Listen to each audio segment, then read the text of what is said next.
10 years ago today, the court's ruling in United States v. Windsor v. Hollingsworth v. Perry made significant strides laying the groundwork for marriage equality in our country.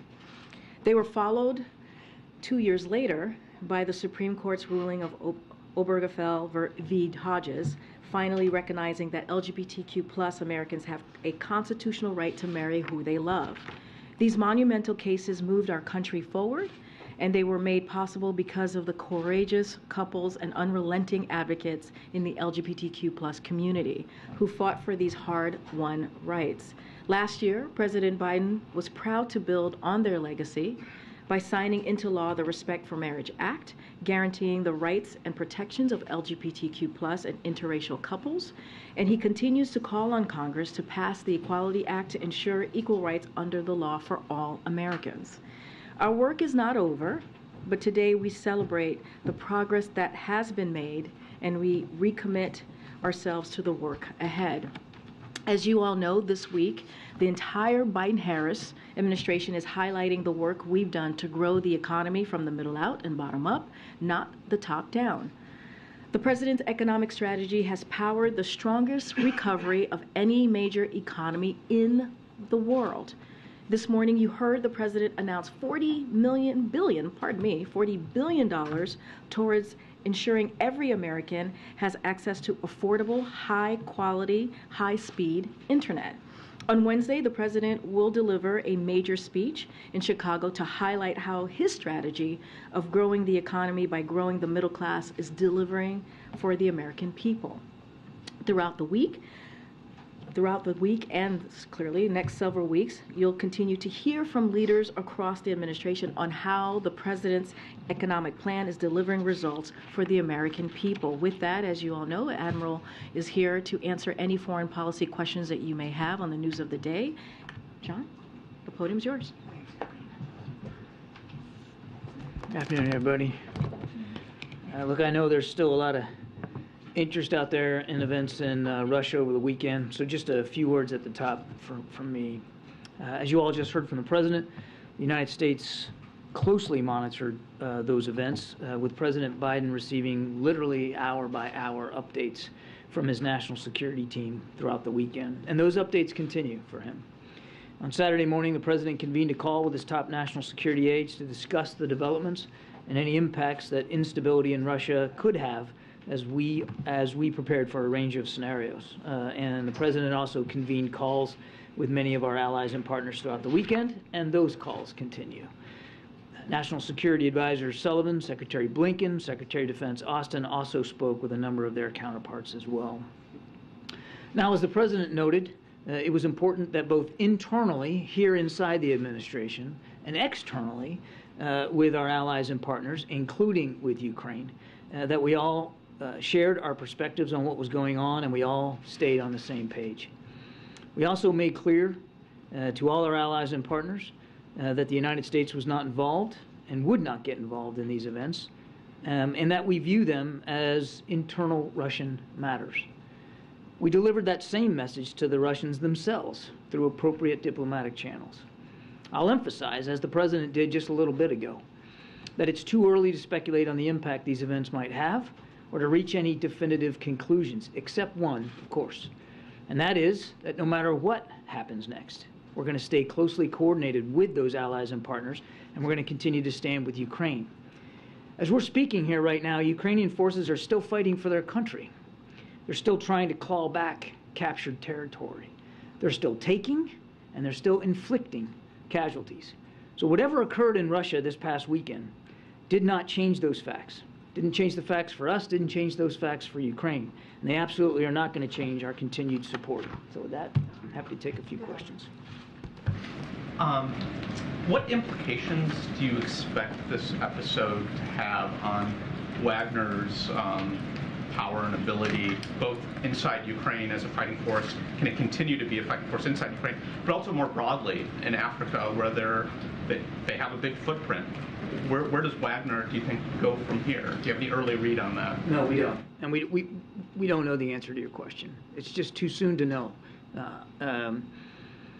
We recognize that Wagner still has a presence in Africa. I think you know we have work to hold Wagner accountable. They are listed as a transnational criminal organization. We have sanctioned them.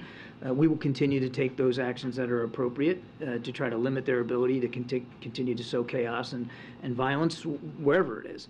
But it's just too soon to know after the weekend's events where Wagner goes as an entity or where Mr. Prigozhin goes in terms of his leadership of it. Do you know where Prigozhin is? I don't.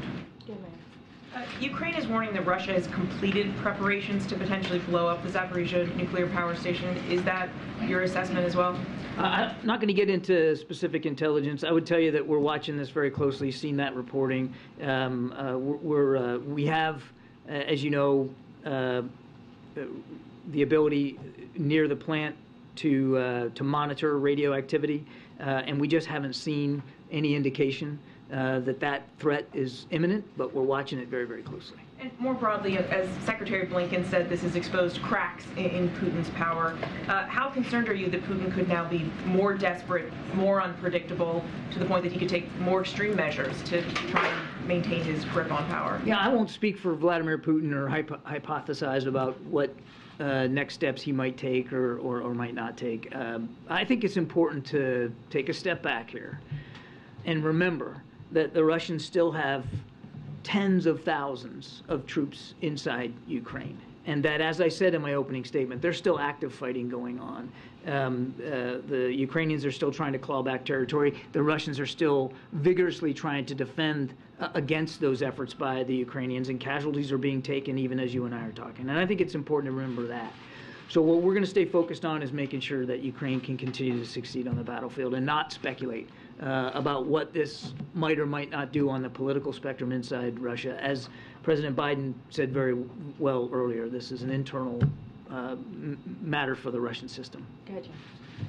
John, do you see President Putin as being weakened as a result of these events over the weekend? Again, we're focused on what's going on in Ukraine. This is an internal Russian matter. And I think it's important to remember that Mr. Putin still commands a very large and a very capable military. And the bulk of that military is across the border in Ukraine. And that military is defending itself against Ukrainian attacks. And we've got to stay focused on what really matters mostly in front of us, and that's helping Ukraine succeed on the battlefield. And that's what we're going to do. Whether there were U.S.-Russia military-to-military contacts over this? All I can tell you is that we, through various diplomatic channels, conveyed those messages to Russia directly. One, that there was no U.S. involvement here, nor will there be, or would there be. And that we expect Russia to observe its obligations, its international obligations for the protection of diplomatic personnel inside Moscow. Do you have any Actually, throughout the country. Just a last follow-up on that, do you have any indication that Russia thinks that the U.S., the West, NATO, et cetera, were involved? Well, I can't begin to speculate what Russians think or what Mr. Putin thinks. Emphasizing that as because, the president. Yeah, look, we saw some social media activity by Foreign Minister Lavrov, who seemed to allude that some sort of investigation was in the offing at the suspicion of the involvement of Western intelligence services. And I think we could all spare Mr. Lavrov the effort by just making it clear there was no U.S. involvement whatsoever, no Western involvement. I wanted to follow up that as well. Given the emphasis both you and the President have made today, do you think that issue of U.S. involvement, or our ability to know that something was going to happen in advance, contributes to the instability of the moment? We're all concerned by any potential for instability in Russia, given the stakes and given what's going on in Ukraine. And I'm not going to talk about intelligence matters one way or the other here. The rift between Mr. Prigozhin and the Wagner Group and the Russian Ministry of Defense was playing out in public for all of you to see. The tensions, the frustrations, the anger, the accusations, all played out publicly. That was no secret whatsoever. Now, what that tension does inside Russia, again, that's an internal Russian matter. What we've got to do is not get distracted by that and make sure that we're focused on supporting Ukraine. I want to follow up on a different subject briefly. At the question and answer event with the President and Prime Minister Modi, our colleague Sabrina Siddiqui of the Wall Street Journal asked a question of the Prime Minister, and since that time she has been subjected to some intense online harassment from people inside India. Some of them are politicians, they have associations with the pro-Modi government, and in part they've been targeting her because of her Muslim faith and questioning her own heritage. Because this was supposed to be about democracy and in some form, wanted to find out what is the White House reaction to the fact that a journalist posing a question to a Democratic leader is getting that kind of pushback. We're aware of the reports of that harassment. It's unacceptable, and we absolutely condemn any harassment of journalists anywhere, under any circumstances. That's completely unacceptable. It's antithetical to the very principles of democracy that you're right, were on display last week during the state visit. Go ahead, Richard. Thank you, Kirby. So do you agree that the counteroffensive, the Ukraine counteroffensive, has gone more slowly than expected? And do you analyze that considering the Wagner Group will be busy doing something else, that it will help this counteroffensive? I don't know what the Wagner Group's going to be busy doing here. Again, I think it's too soon to Amar's question. It's just too soon to know how this is going to play out, whether in Africa or elsewhere, certainly in Ukraine.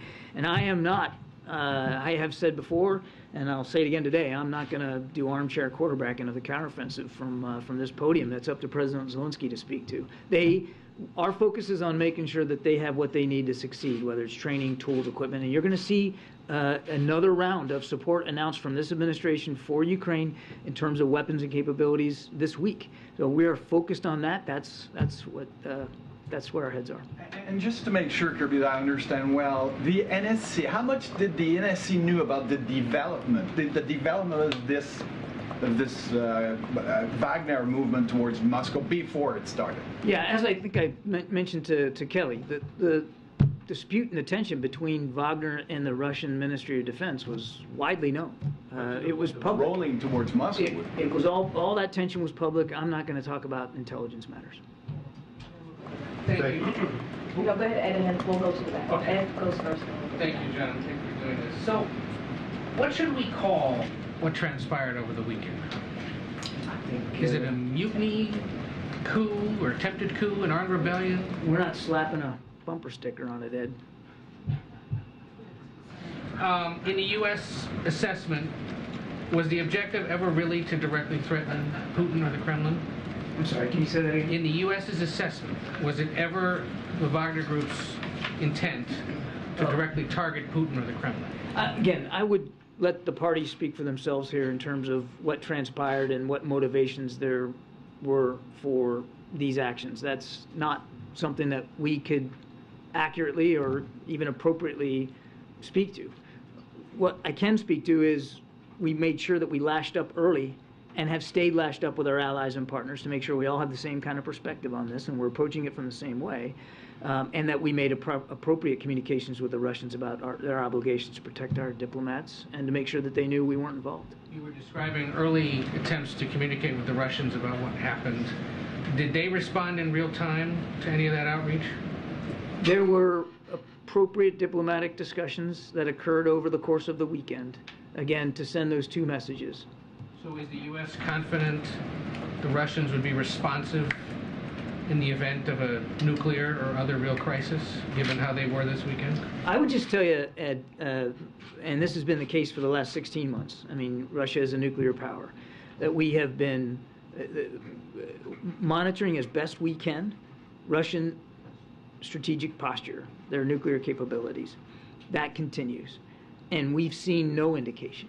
Outside of the blustery rhetoric, we've seen no indication that there's any intent to use nuclear weapons inside Ukraine. And I can also assure you that we've done nothing, we've seen nothing that would compel us to change our own strategic deterrent posture. But just given how the interactions went over the weekend, you're confident they'd respond in real time if there was some other kind of... We had good, direct communications with the Russians over the course of the weekend. It's our expectation that that would be able to continue going forward. Just to button up real quick, given all that interaction this weekend, what you guys have seen, can you say right now who's in charge of the Russian military?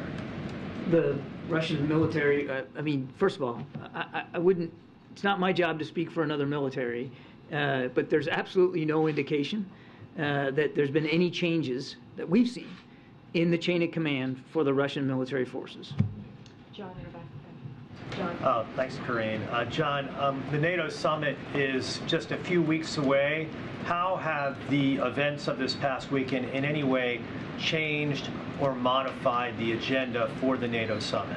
I think it's, again, too soon here. This just happened over the weekend. So I think I'd be fibbing to you if I told you that there was some sort of big agenda item changed because of what happened over the weekend.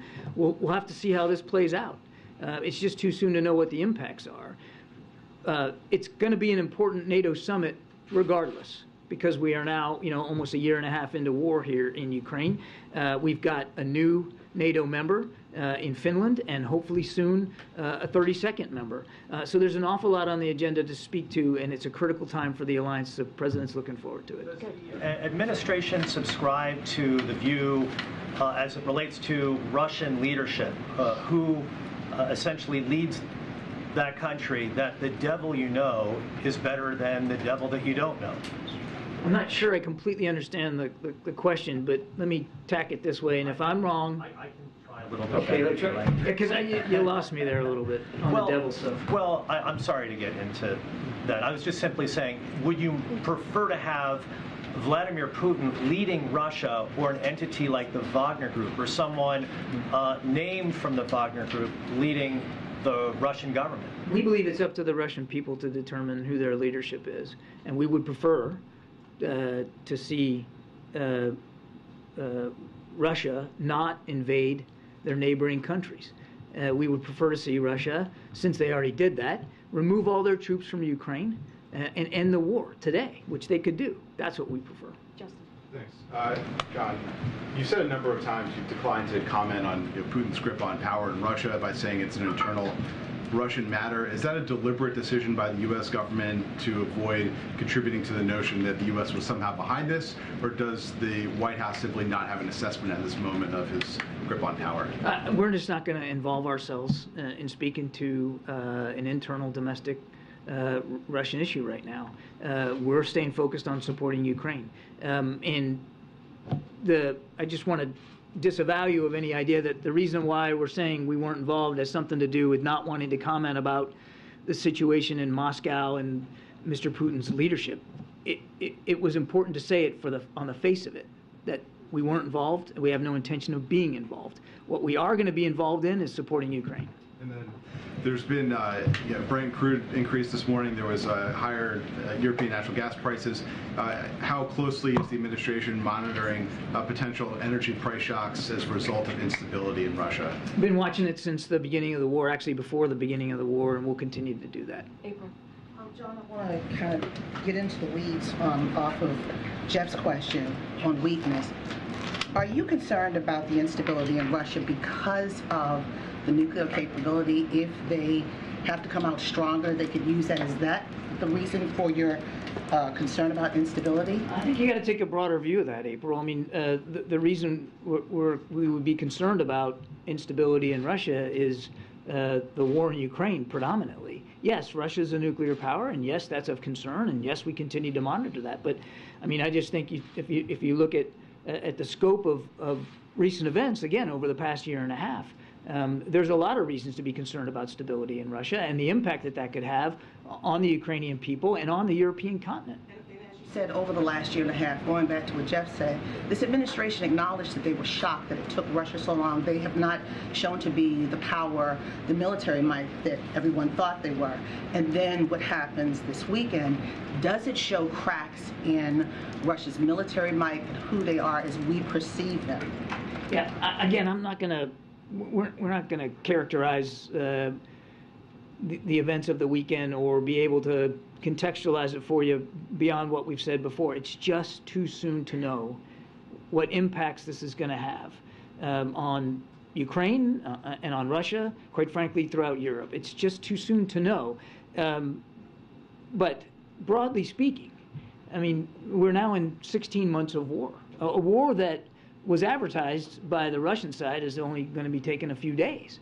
And now we're 16 months into it. Clearly, you don't need me to tell you, but the history of this conflict has shown that the Russian military is not as vaunted as perhaps they wanted to characterize themselves as.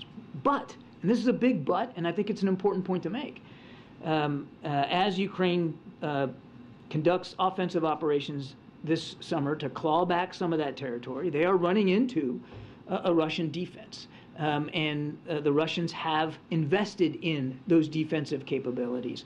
And so, as I said in my opening statement, casualties are being taken on both sides. There's a lot of active fighting right now in the east and the south of the country. And again, not to sound like a broken record, but what we're trying to do is make sure that the Ukrainians have everything they need to be successful in that fight. Good, John. John, is the president at all disappointed that this episode came and went and Vladimir Putin's still in power? The president is focused on supporting Ukraine. We're not taking sides in this internal matter. The president is going to make sure that we're staying focused on Ukraine. He did say, though, in March 2022, for God's sake, this man cannot remain in power. Regime this change might have changed that. Regime change is not our policy. We've been very, very clear about that. What we're focused on is making sure Ukraine can succeed on the battlefield. What was his demeanor like when he was getting the hour-to-hour updates? Look, I wasn't with the president when he was getting these, so I'm not sure I'm qualified to speak to his demeanor. As you know, the president very keenly tracks foreign policy developments around the world. His national security team was giving him updates literally hour by hour throughout the weekend, and he was absorbing all that information and making sure that in the context of absorbing it, he was also sharing our perspectives with allies and partners. And as I said, those conversations, it wasn't just one and done. He's had several over the course of the last couple of days, and you're going to see that continue going forward. And one last one on the conversations with our allies. You had said we were not going to get involved in these events. We would not at any point. But if this had turned to a nuclear situation, what was the conversation with our allies about how that would be addressed? I wouldn't speculate on hypotheticals, Jackie. I wouldn't get into hypotheticals. They were talking about the situation as we were seeing it unfold. They were communicating with each other, our allies and partners, about their perspectives, what they were seeing, what we were seeing, sharing as much context as we could, and making sure that we all had sort of the same sight picture, and that we were basically all reacting in real time in roughly the same way. It was important for that to be the case, and so that's really where the focus was. On the nuclear thing, I mean, again, I'm not going to hypothesize here, but we continue to watch this very, very closely. We've seen a lot of reckless rhetoric coming out of the Russian side. We watch it closely. We just have seen no indication that Mr. Putin has any intention of using nuclear weapons inside Ukraine or anywhere else for that matter.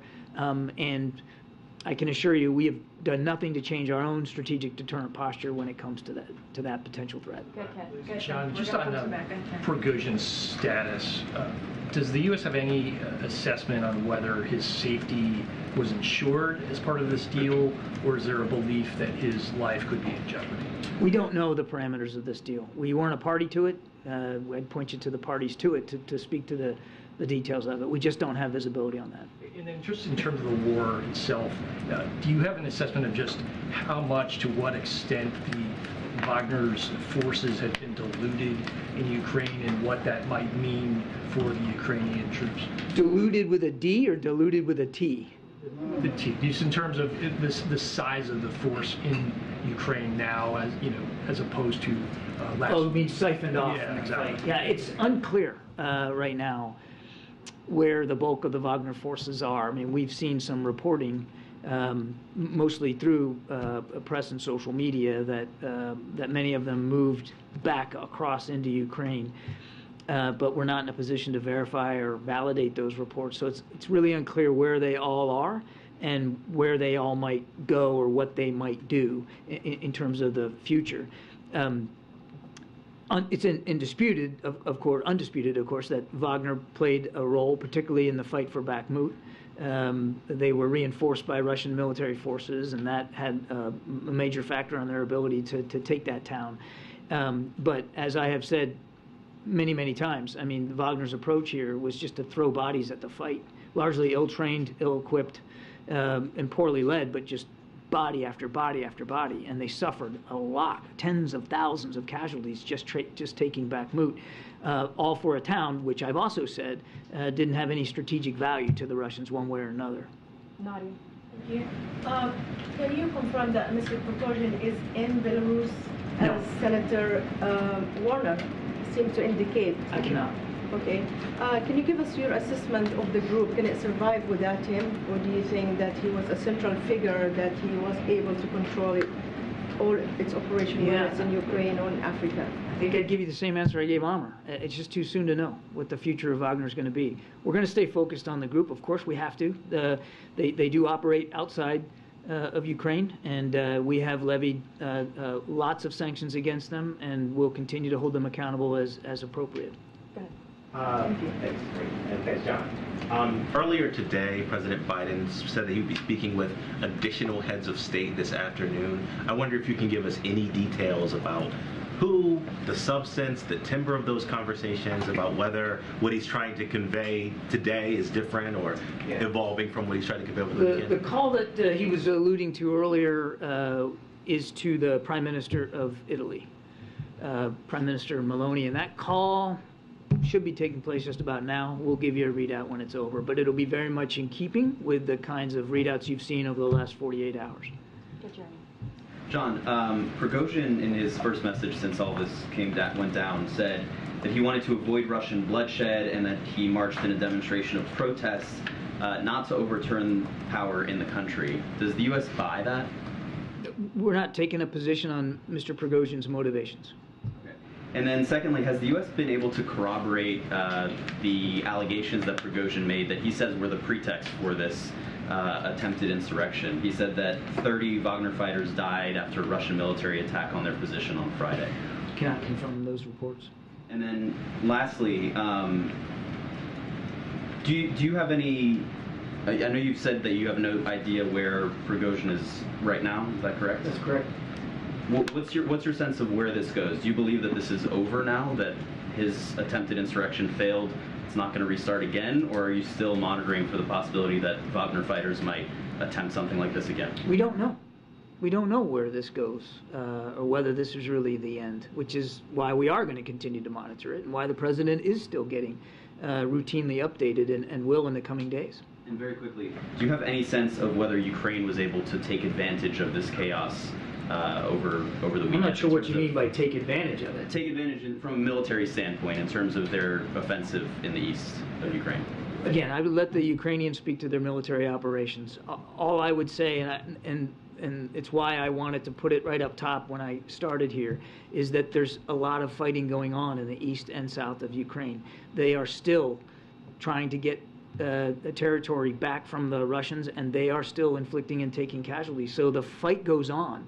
Now, how much and to what degree in any given area that fighting was adjusted or changed, slowed down, or sped up as a result of the weekend, I just couldn't speak to it. Certainly nothing discernible from our perspective, but again, the Ukrainians would have to speak to their operations. Earlier today, the president said that he and allies had talked about planning for several different scenarios over the course of the weekend. Could you speak to some of those scenarios? No. And he and President Zelensky have communicated yesterday. Have they spoken today? Can you give us a sense of their conversations? There's not been another conversation with President Zelensky since the one that we've already read out to you that occurred yesterday. But as you heard the president say, he does expect to be speaking again with President Zelensky very, very soon. And of course, we'll read that out to you when it happens, as we always do. Thanks, John. The president earlier today, and you here, broadcast the message that was sent by the West privately to Putin. Is there a message that you would send publicly to the people of Russia? This has, I think, the best thing I could do is point you back to the president's speech when we went to Warsaw several months ago. And he had a whole section in there about the Russian people. And that would still be our message today. That this is our issue with what Russia's doing in Ukraine is with the Kremlin and the Russian military, and of course their enablers such as the Wagner Group. It's not with the Russian people. It's not with the men, women, and children that live in that country and who didn't make this rash and reckless and illegal decision to invade a neighboring country in a completely unprovoked way. Thank you. Can we just talk about the White House's assessment of other nations' reactions to whatever we're calling this thing over the weekend? Specifically, Tehran's reaction, Beijing's reaction, and New Delhi. Did Washington engage with any of those three? And then also, we know that the NSC had meetings in Copenhagen this weekend with BRICS countries. Can you just tell us what came out of that and whether they've adjusted their posture on this? So on your first question, as we have these conversations, certainly at the president's level or at the cabinet level, they will be read out to you. So I don't have any other conversations to speak to, and I certainly would not get into the business of characterizing another country's attitudes or reflections or perspectives. They can speak for themselves. We've been very focused on how we're looking at this and how we're tracking things.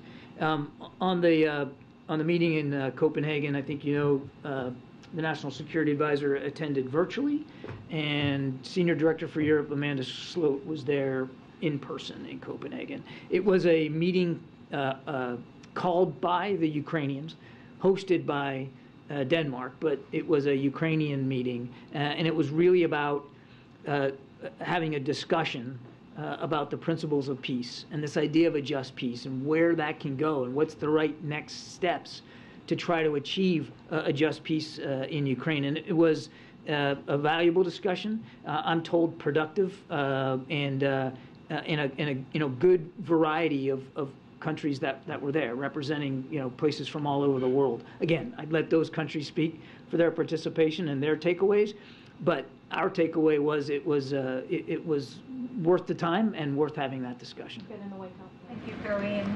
Thank you, Admiral. What does the White House make? It's on the Middle East. What does the White House make of Prime Minister Netanyahu's call today to eradicate the idea of establishing a Palestinian state and to cut off the Palestinian aspirations regarding establishing one? I haven't seen those comments, so I'm going to refrain from a specific reaction to them until I've had a chance to see them and look at them and discuss that with the rest of the team. I will only say that the president remains committed to the value and the viability of a two-state solution.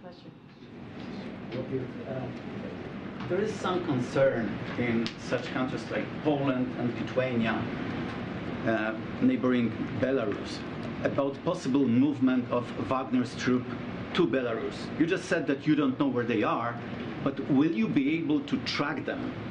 And if there is a movement of Wagner's group's soldiers to Belarus, would it require strengthening eastern flank of NATO, just in case? And on another topic, is there any movement on Sweden's membership to NATO? Are there any signs that may suggest that Sweden may join NATO before Vilnius summit? The president's still optimistic that they will, and we look forward to welcoming him in the alliance. The conversations between Sweden and Turkey continue. We encourage that dialogue. And we hope that it'll very soon come to a positive conclusion. On your first question, we just don't know what the future is here for Wagner and where those troops are going to go, what they're going to do. We just don't know. So this idea of tracking them, I mean, I couldn't begin to answer that question for you with specificity. What we are going to track is what's going on inside Ukraine. And we're going to make sure that we're also in constant communication with the Ukrainians about what they need to be successful. That's where the focus is. Now, on your question about the eastern flank, we have already bolstered the eastern flank. President Biden ordered an additional 20,000 American troops to the eastern flank of NATO, and they have stayed there. So we now have about 100,000 American troops on the European continent, the most since World War II. And that's a significant presence, and we're going to continue to evaluate that with our allies along that flank. If we have to adjust, we'll adjust. But there's already been a significant contribution by the United States to the eastern flank of NATO. No concerns about security of NATO summit in Vilnius if Wagner's troops move to Belarus? Again, that's a hypothetical I can't possibly answer in terms of where they're going to go. We're looking forward to a productive NATO summit, and of course, security for summits like that are always a prime concern for all the nations involved. Good, David. Thanks. A couple questions. The fact that this Wagner convoy could travel a main highway without being stopped by any kind of air power, does that reflect to you any kind of issues with Russian command and control? I can't speak to that. And then secondly, in terms of the kind of Ukrainian counteroffensive, what's your assessment of the pace of how that's going? Is that going slower than it should be? President Zelensky himself, I think, spoke publicly last week, saying that that it's going slower in some areas than he would have liked. He's the commander-in-chief. He gets to make those determinations and he gets to give those orders. As I said earlier, the Russians have invested a lot in the last 6-8 months in terms of defensive capabilities. In some cases, their defensive lines are 3 deep. And by 3 deep, I don't mean just 3 feet. I mean miles and miles and miles deep, but 3 big lines of defense. They knew that the Ukrainians were going to want to take back territory in the spring and summer months, and they worked to prepare it. And defense, as any military history student will tell you, defense is the stronger form of war. And so the Ukrainians are running into Russian defenses. And by President Zelensky's in his own analysis, it has slowed them down a little bit.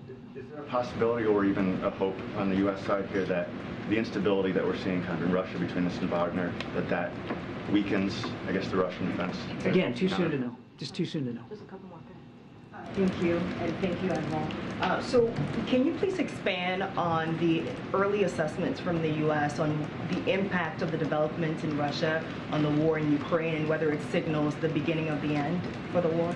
Again, I think it's, not to sound like a broken record, but it's just too soon to know what the impact to the war in Ukraine is going to be as a result of the events over the last weekend. And I just don't know that it would be helpful to speculate that. I do want to keep centering you, though, and reminding you that there are tens of thousands of Russian troops and vehicles and capabilities, air and ground, in fact, and sea, that they have still available to them to try to defend against Ukrainian offensive operations. And they are doing that. I mean, even as all this stuff happened over the course of the weekend, there was fighting inside Ukraine from these two forces. How concerned are you at this point that Putin could take any more extreme measures to demonstrate his control? That's going to be a decision for Vladimir Putin to make, and I wouldn't begin to speculate about what that might be. We have been watching Russian actions and leadership since the beginning actually before the beginning of the war. And one thing that we have always talked about, unabashedly so, is that it's in nobody's interest for this war to escalate beyond the level of violence it has already visited upon the Ukrainian people. That's not good for, certainly Ukraine, not good for our allies and partners in Europe. Quite frankly, it's not good for the Russian people. Thank you. Hello, everyone.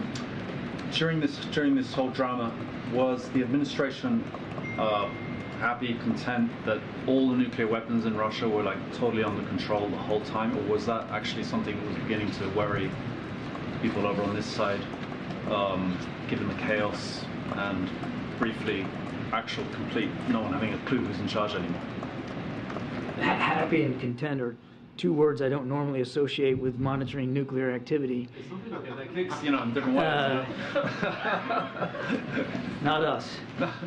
Look, we monitor this very closely, and all I can tell you is that we've seen no indication that Mr. Putin is interested in moving in that direction, and nor have we seen anything that would cause us to change our own deterrent posture. That's really as far as I can go on that. I'm sorry, I didn't mean a question on Mr. Putin, but rather there was a period of however many it was, 12, 16, 18 hours, where actually no one was totally sure who was in charge, and it's still a nuclear-armed country.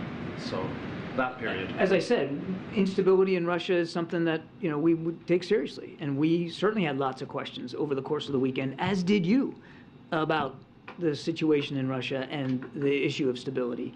And we did have, and were able to have, in real time, through diplomatic channels, conversations with Russian officials about our concerns. I just have to leave it at that. Given the role that Belarus appeared to play, at least in ending this uprising, does that give any new insight from your vantage point on the relationship between Putin and Lukashenko? I don't think so. I mean, Lukashenko and Belarus have basically been a surrogate for Mr. Putin and for Russia for quite some time, certainly before this war started. And Belarus has, even though they have not actively involved themselves in the fighting, they have certainly allowed Belarusian soil to be used for staging activities, for the launching of attacks inside Ukraine, for the storage of Russian capabilities. I mean, they have been an enabler for Mr. Putin. So I don't know that there was a lot of shock or surprise that Mr. Lukashenko got involved. But again, I'd let those parties speak to that. Last question, Wayne, about me. Thank you, Karine. Thank you, John. Do you believe this instability in Russia will have an impact on Beijing's relations with Moscow? Do you hope that China's support for the Kremlin will decline as a result of this? We'll let the PRC and President Xi speak for himself. We don't want to see any country at all support Mr. Putin and make it easier for him to kill more Ukrainians. We want to see every country around the world sign up and actually implement the sanctions that are in place, the international sanctions, not provide any ability for Mr. Putin to continue to operate his war machine. And we have communicated that not just to the PRC, but to other countries all around the world. Now, what they do about this is going to be for them to speak to. All I can do is tell you what President Biden's focused on, and that's making sure, A, we're staying abreast of what's going on, and that the Ukrainians know nothing's going to change about our support. Secondly, according to reports, Israeli Prime Minister Netanyahu is expected to visit China next month. Do you have any reaction? I haven't seen those reports, but obviously he's the elected leader, Prime Minister of Israel. He gets to speak for his travel habits and where he goes and who he wants to talk to, and that'll be up for them to talk about. Thanks. Was this an intelligence failure, John? Chinese troop in Cuba. So there's one thing I just want to address really quickly, which I think is really important. It goes to Kelly O's question about Sabrina and what she has been dealing with since Thursday. So I just want to reiterate a little bit what John said, is that we're certainly here at the White House under this administration. We're committed to the freedom of the press, which is why we had the press conference last week. So just want to remind folks, that's why we had the press conference last week. And just to also just repeat what you just all heard from my colleague, we are certainly condemn any efforts of intimidation or harassment of a journalist or any journalist that is just trying to do their job. And so I just want to be very clear about that. Because you've been discriminating against me for the past 9 months. Stop. How is she discriminating against you? No, she called on you. She just gave you a few questions. If you I just need a question in 9 months. Just ask a question. Please, Go ahead, allow me Amra. to do my job and ask my question. When you say that the journalists are being discriminated against, If this continues, we're going to end the press briefing. If this continues, you're being incredibly rude. You're incredibly rude. You're being incredibly rude. You're talking over your colleague. You're talking over your colleague. I'm not talking over the colleagues. That I'd like to ask. When President Biden forgave the student debt, the administration booked a $400 billion cost that added to the deficit at the end of last fiscal year. How does the administration plan to look at this issue given the pending court decision? Will you book the deficit reduction in debt forgiveness, or will it stay in hopes of challenging the ruling? So look, I'm not going to get ahead of the ruling, right? We are very confident that we are that the law is on our side here. And so certainly not going to get ahead of what is going to happen and what the Supreme Court is going to rule. We are confident in our legal authorities, as we said over and over again. And as you all know, and I think I've said this before, that the Solicitor General made a compelling argument before the court. So we're certainly not going to get ahead of this decision. Look, when it comes to the deficit, this is a president, and he's shown this by his action on how much he takes lowering the deficit, decreasing the deficit, makes that a priority. We've seen that in a record number, $1.7 trillion in the first 2 years. That is something, because of what the president has put forward in his economic policies, he's been able to do that. And in the budget negotiation that you all covered and saw, one of the things that he made sure is that budget negotiation lowered the deficit by another $1 trillion. So this is something that the president certainly cares about. and certainly has taken action and moved forward with making sure that his economic policy does just that. Look, more broadly as it relates to the student loan, we've been very clear. We think it is certainly important as we're coming out of this pandemic, to give folks, and the pause is going to be lifted, as we all know, in August, to make sure that we give American families a little bit breathing room. That is what this does. And because of this, it is actually going to be able to put money back into the economy. If you think about people being able to buy a home now, if you think about people being able to actually do more with this burden that they've been carrying and they've had to deal with. So we think it's part of that economic policy agenda to make sure that we are not leaving anybody behind, but also building an economy that is important and that is also fiscally responsible at the same time. Very briefly, Senator Manchin was here earlier today.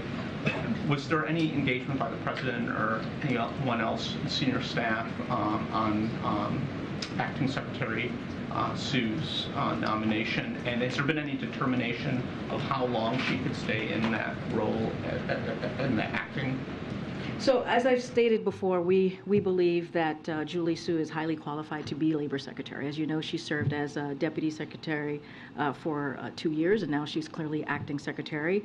And we are doing everything that we can in our power to make sure that she is successful in becoming the next Labor Secretary. And I think I've laid out actions that we have taken every day, even during the budget negotiation, to make those calls, to have conversations with senators on the Hill, and to get her through. I don't have anything to share ahead of that, but we continue to support a swift confirmation of her. I don't have a readout of a conversation with Senator Manchin in the last couple of hours, but I can assure you that our team here, Office of Leg Affairs, and other members of the different offices here at the White House has certainly been all hands on deck in trying to make sure that we get her through. Gotcha.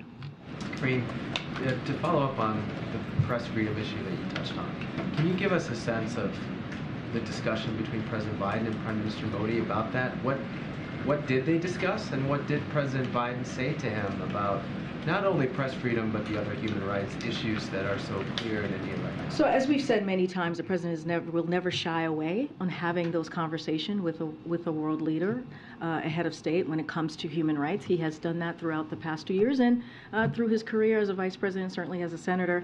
Not going to get into private conversations, but I think we have made ourselves very clear here on our view, and I'll just leave it there. Did the president accept Prime Minister Modi's answer to Sabrina about the human rights issues and attacks on Muslims and others in his country? You know, we were asked this question last week on Friday, and I think that is for the Prime Minister to answer, and for all you all to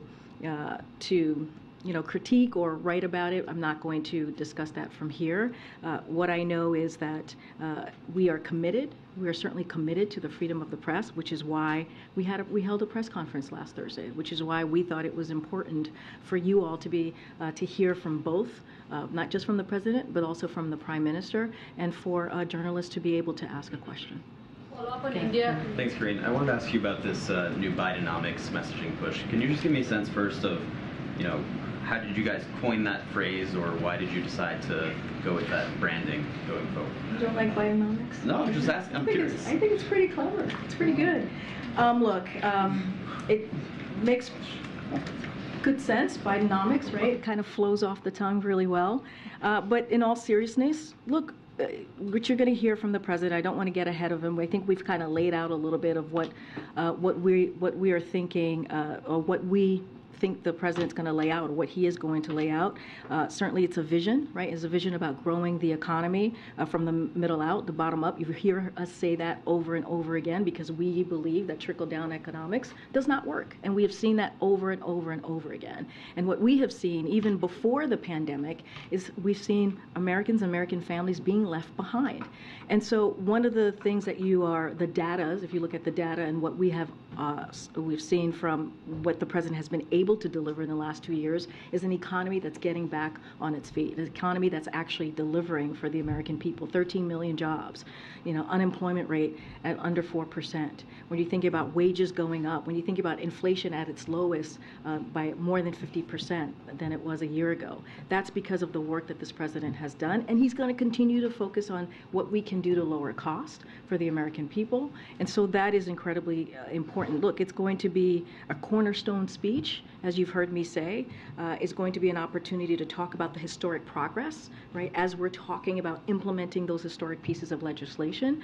And so all of those things go hand in hand. And we believe that that is the vision of the president, and hence Bidenomics. Well, one of the reasons I ask is because, the latest CNN polling showed that just 34% of Americans approve of the president's handling of the economy. So is there a risk that this new branding could backfire?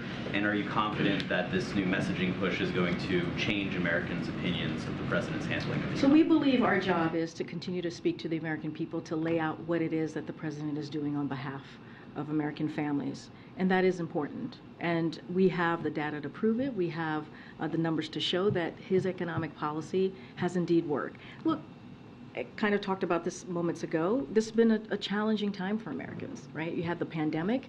We just had my colleague here talk about the war that Mr. Putin has started in Ukraine, and what that has done to inflation, not just here but around the world. So we know that the American people they're dealing with a lot. But what we believe is that we have done the work. And we have shown that inflation has indeed come down. It is still too high, and so the president's going to talk to that. He's going to speak to where the Americans people are, and he's going to make sure that we lay out what is it that we have been able to do in a historic fashion to deal with what the American people is currently dealing with. But look, 13 million jobs, again, when you think about how Americans feel better about their personal finances, that is important. When you think about wages are going up, when you think about the really good paying, millions of good paying jobs, that union jobs that his policies are going to create, all of things are really incredibly important. So the president's going to continue to speak to that, and that's what we believe that is our priority to do. So you're confident that you can change the public's perception of the economy? We're going to try, right? I think the president, when he has a moment, when he is at the podium, most of the time when he's speaking to the American people, he speaks to the economy. He speaks to lowering costs. He speaks to what matters to the American people. He talks about making sure that we give Americans a little bit more breathing room. He understands what it's like at the end of the month when families are sitting around their kitchen table talking about how they're going to pay costs. That's why insulin at $35 a month is so important, right, for the senior citizens. That's what came out of the Inflation Reduction Act. That's why energy, making sure we're lowering costs for energy is so important. That's what came out of the Inflation Reduction Act. And that's just one piece of that's just one historic piece of legislation that is now into law. So there are so many things that we have done we believe that the American people need to hear directly from us, and that's what you're going to continue to do. Let's not forget the Invest in America tour, right? This is we're about to launch the second part of that tour, where cabinet secretaries, you're going to see the principals are out there talking to the American people. So we believe it is important for us to do that, and that's what you're going to see. Yeah, Steve. Follow up to Jeremy's question. Should we view Bidenomics as a response, answer to, or opposite of Reaganomics? I mean, look, we believe Reaganomics doesn't work. We've been very clear.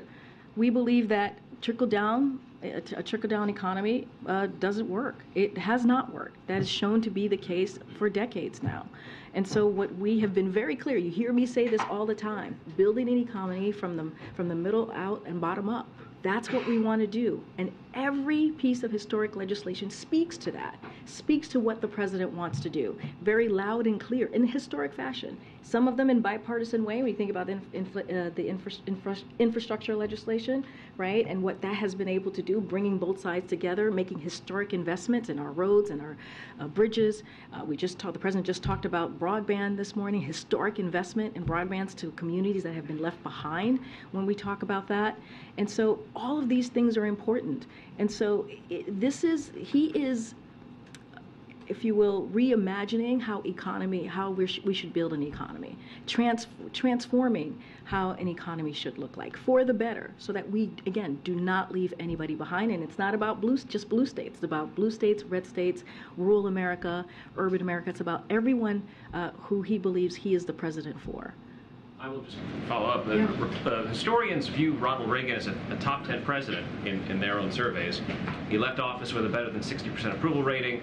It's argued, you don't have to agree, I'm sure the president doesn't, but many people believe that Ronald Reagan's record, his economic record, propelled the country to prosperity, born in America, the late 1980s growth, propelling it for growth of the 1990s.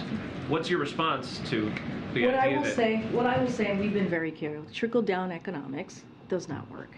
It just does not work. It gives hands out to special interests and big corporations. That's what we have seen. And, that would increase the debt, and it has increased the debt. That is what we've seen in the last couple of decades. It outsources jobs and raised utility bills for families. That's why the president is making sure that we're bringing jobs back to the United States. Manufacturing jobs, 800,000 manufacturing jobs. We've seen manufacturers wanting to invest in this country. We have not seen that in a long time, right? And so that is incredibly important. Utility bills, I just talked about what the Inflation Reduction Act is going to do.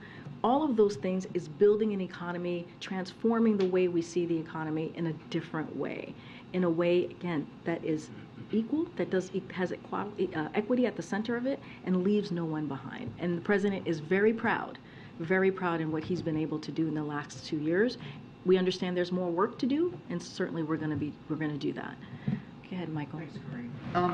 The president has called the previous administration's policy of separating families who cross the border illegally a moral and a national shame.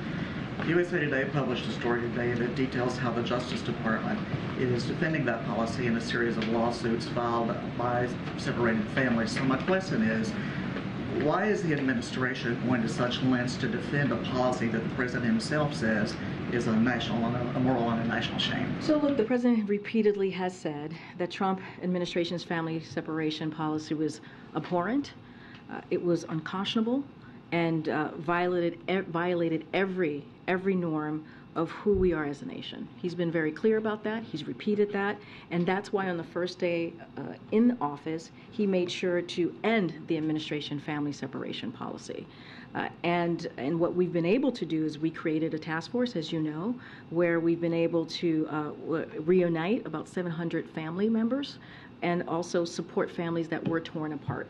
And so we're continuing to do that work, and certainly that is not going to stop. Again, that's why we put together the task force. That's why we ended that very hateful policy. So when it comes to DOJ and what they're doing and how they're moving forward on a litigation, I'm just not going to comment from here. But our actions policy-wise in the last 2 years, making sure that we reunite families, we still have that task force going, making sure we're supporting those families that were torn apart, ending that policy, I think speaks for itself. I'm just not going to get into the Department of Justice and what they're doing. Okay. Two questions on the Montana train derailment. How confident is the administration that it's not going to have a negative effect on Yellowstone? So just a couple of things on that. So obviously this is something that we are monitoring, the train derailment that occurred in Montana on Saturday, so a couple days ago.